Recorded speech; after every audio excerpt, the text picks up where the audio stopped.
Bonjour, je suis très heureuse de vous retrouver pour cette troisième séance de Nambudo. Un ami à moi, un grand ami à moi, disait toujours la connaissance est à tout le monde et celui qui la garde pour lui est un voleur. Donc aujourd'hui, je vais vous donner, au troisième cours, au bout de 3 séances, le secret de notre école. L'esquive. La première séance était sur le coup de poing direct de face, vous vous rappelez. La deuxième sur le coup de pied. Et la troisième, on va découvrir l'esquive. Il est préférable d'avoir fait d'abord les 2 séances précédentes pour faire celle-ci, parce que la proposition pédagogique est progressive. Alors vous allez voir que l'esquive, c'est pas simple. Il y a des gens qui mettent beaucoup de temps à acquérir ce mouvement d'esquive, mais on va commencer par essayer de la découvrir dans son ensemble, et puis on simplifiera un petit peu au fur et à mesure pour que tout le monde y arrive. On y va. Alors, on va d'abord s'échauffer un petit peu, et pour ça, on va faire des grands mouvements de bras. Regardez, je vais d'un côté, de l'autre. Comme si je ramais à gauche et je rame à droite. En fait, je dessine des grands 8, le signe 8, ou peut-être le symbole de l'infini, si vous préférez comme symbole. Mais je vais chercher loin derrière à chaque fois. Par contre, mon regard, il reste en face vers votre partenaire. Voilà, imaginaire pour aujourd'hui. Donc, des grands cercles. Voilà, ça chauffe un petit peu les épaules. Donc déjà, on s'habitue à ce mouvement. Il faut que ce soit bien arrondi de 2 côtés. Et on fait des 8. On fait le cercle de l'infini. Ça chauffe bien. Voilà. Et maintenant, je vais vous montrer comment on va transformer ces cercles en esquive de coup de poing et ensuite en esquive de coup de pied. Alors, l'esquive de coup de poing, regardez bien, je monte et là, je passe devant le visage et je m'arrête. Et je recommence. Je fais des cercles. Voilà, je monte à gauche et je passe devant le visage et je m'arrête. Hop, des cercles. Je monte à gauche, et là le coup de poing arrive, je dévie le coup de poing, je m'en protège. Et encore. Je dévie le coup de poing. Voilà, et maintenant on va faire dans l'autre sens. Donc je fais des cercles. Je m'arrête à droite cette fois-ci, et je dévie de l'autre côté. Et nous voilà repartis. Et je dévie, je m'arrête. Et encore. Hop, voilà, super. On relâche un petit peu, ça doit commencer à chauffer. Et maintenant, on va faire la même chose avec l'idée d'un coup de pied qui arriverait plus bas. D'accord? Donc on part sur le même mouvement. Et quand je suis en haut ici, hop, grand mouvement et je dis à mon partenaire, c'est là-bas la sortie. Et je reprends.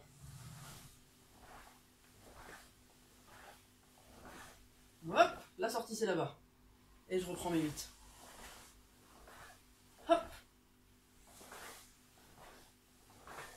Hop. On va le faire dans l'autre sens. Donc on reprend nos 8. Il y a un moment quand on est en haut, hop, on lui dit c'est là-bas la sortie. Et on reprend.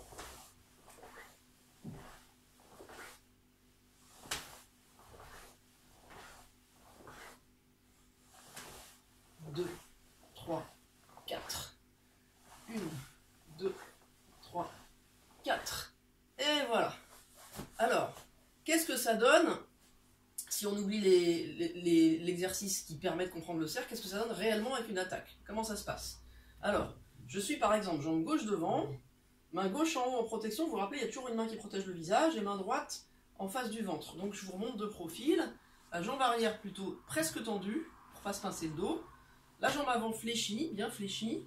La main du côté de la jambe avant est en haut et la main du côté de la jambe arrière est en bas.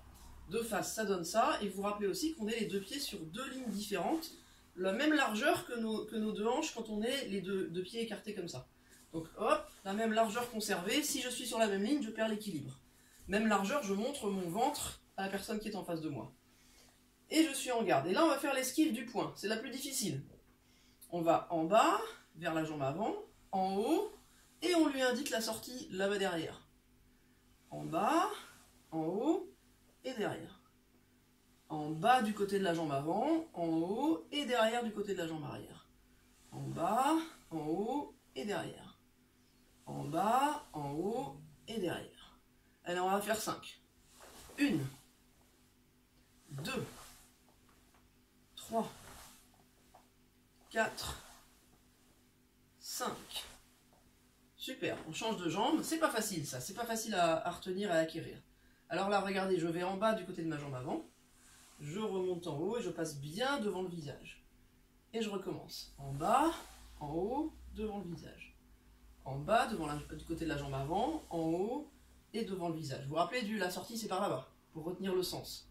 Et en bas, en haut, devant le visage. Et 1, et 2, et 3, et 4, et 5. Super, on change de jambe. Et cette fois-ci, on n'est plus sur une attaque de poing, on est sur une attaque de ventre. Je suis en garde, et cette fois-ci, je vais en haut et en bas. Et je reviens en garde. En haut et en bas. Et je reviens en garde. Et en haut et en bas. Et je reviens. On va en faire 5. 1.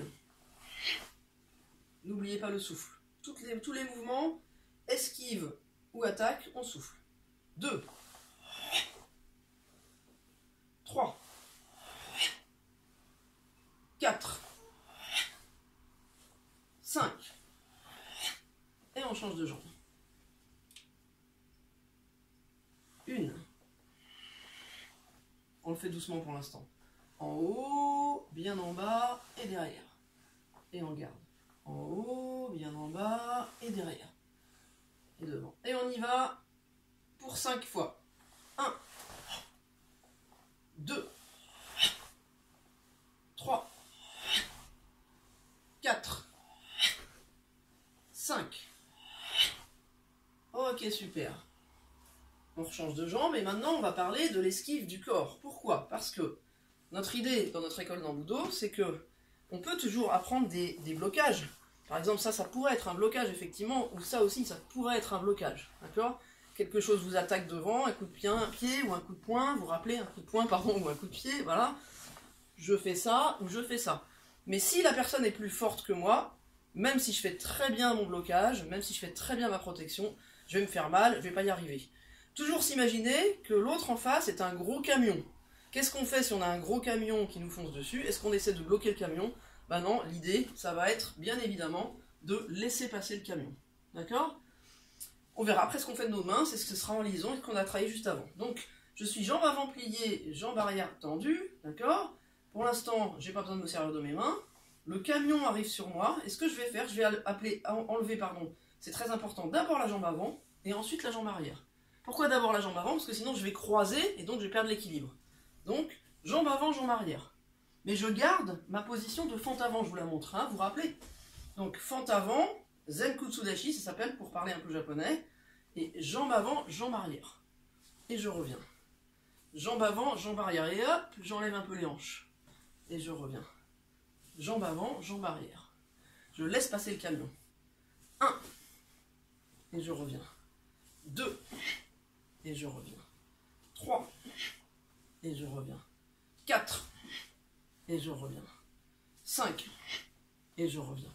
Il faut conserver cette position parce qu'une fois qu'on a esquivé, on va pouvoir faire un tas de choses pour se défendre. Si on fait n'importe quoi sur l'esquive, on est déséquilibré, on ne peut pas riposter. Donc c'est pour ça que la position d'arrivée est importante. On fait dans l'autre sens, jambe avant droite pliée, jambe arrière gauche tendue, le ventre bien en face, les épaules bien en face au départ pour être bien sûr nos 2 rails de train ou de métro. Et cette fois-ci, je me sauve par là. 1. Et je reviens. 2. Et je reviens. Jambe avant d'abord. 3. Et je reviens. 4. Et je reviens. 5. Et je reviens. 6. Et je reviens. Ok. Peut-être que vous ne voyez pas encore bien où je veux en venir. Je vais illustrer un petit peu.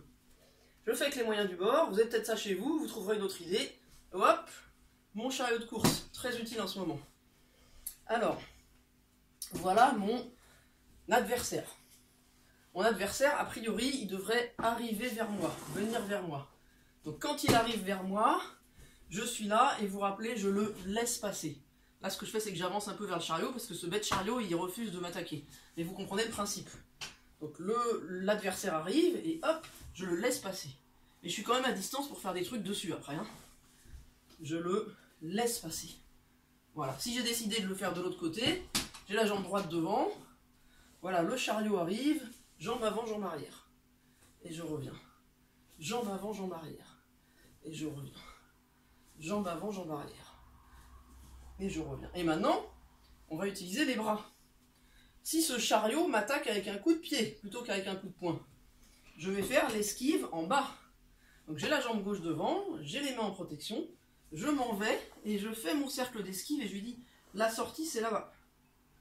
Je reviens, regardez, je m'en vais et je lui dis là-bas dehors, derrière, là-bas. Je suis bien, jambe gauche devant, main gauche en haut, main droite en bas. J'enlève la jambe avant, la jambe arrière et je fais mon cercle d'esquive pour indiquer la sortie derrière. Encore une fois. Allez, on va en faire 5. 1. Et on revient. 2. Et on revient. 3. Et on revient. 4. Et on revient. 5. Et on revient. On change de jambe. Même idée, mais on a décidé de se sauver de l'autre côté. Peut-être qu'il y a un mur à gauche ou il y a d'autres raisons. On y va. Jambe avant, jambe arrière. Et 1. Décaler un peu pour que vous voyez bien mes bras. Voilà. On est là. Hop. 2. Et on revient. 3. Et on revient. 4. Et on revient. 5. Et on revient. Ok? Toujours avec l'imagination de cette attaque. Première idée, mon partenaire, philosophiquement, est toujours plus fort que moi. C'est toujours un camion. Donc la première idée, je sauve ma vie, j'esquive. Mais ensuite, j'ai la possibilité de contre-attaquer en fonction des moyens dont je dispose. Alors qu'est-ce qu'on sait faire? On sait déjà faire, on a travaillé au premier cours, les coups de poing. On va reprendre ça, le coup de poing. Vous vous rappelez, on était comme ça, on refait une petite révision vite fait. On se protège et on tend. On se protège et on tend. Je vous conseille de revenir régulièrement à cette vidéo-là parce que c'est très important ce coup de poing. On se protège et on point fermé. On se protège, point fermé. On se protège, point fermé. On ne s'arrête plus au milieu. On y va directement. On y va directement. Directement. Directement. On peut aussi faire un coup de poing, une frappe main ouverte. Avec le tranchant. Un coup de poing, une frappe main ouverte. Un coup de poing, une frappe main ouverte. Un coup de poing, une frappe main ouverte. Pourquoi je vous montre ça? Parce que, regardez, je reprends mon chariot qui m'attaque, comme on a dit. Je suis en garde. Le coup de pied m'arrive vers le ventre. Je fais mon esquive. Et je contre-attaque au niveau du visage. Coup de poing, frappe main ouverte. Je vous le remontre. Je fais mon esquive et je contre-attaque au niveau du visage, coup de poing, frappe main ouverte. Si on le fait dans l'autre sens, ici, je fais mon esquive et coup de poing, frappe. Je ne suis pas tout à fait dans le champ, je vous le refais. Je fais mon esquive, coup de poing et frappe.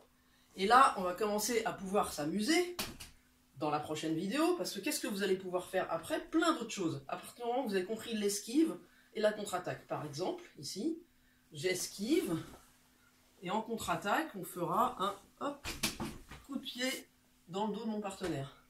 Autre possibilité, on va esquiver et avancer sur lui pour le faire chuter.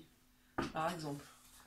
Autre possibilité, il faut que j'avance un peu, que je fasse attention autour de moi. On va laisser passer l'attaque et tourner et balayer. Et voilà. Mais ce sera pour la vidéo prochaine.